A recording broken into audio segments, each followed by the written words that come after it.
Ljós hefur komið að meira til en ætlað var af kvikmyndum af átökunum á Austurvelli 30. mars 1949 þegar múgur manns mótmælti aðild Íslands að NATO.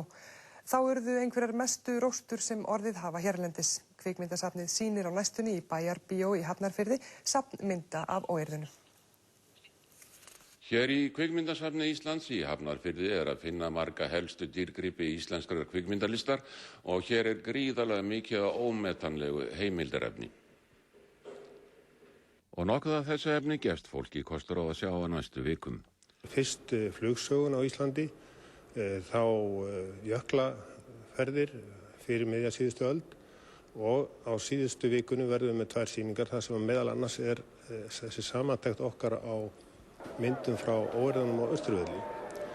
Og þar að ræða meira af myndum heldur en að við vissum að hafa verið að minnstakosti 5 aðilar sem tóku þetta myndir og við erum búin að setja þetta saman þannig að nú getum við skoða þetta í heild frá ýmsum sjónarhornum. Og þarna sést þegar æsingurinn byrjar að myndast á Austurvelli, þegar múgurinn byrjar að grýta húsið og lögreglan tekur sér stöðu og hún hleður sínar táragassbyssur.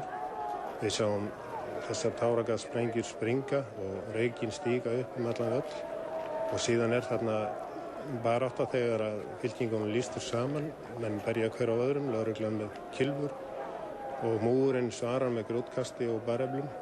Þessi átök stóðu fram á kvöld og allmargir voru sárir eftir. Og þetta fá mann að sjá á sýningum Kvikmyndasafnsins auk stríðsáramynda, ljósmynda og kvikmynda eftir ljósmyndara bandaríska hersins hér á landi á þessum árum. Þær fékk safnið fyrir skemmstuða gjöf.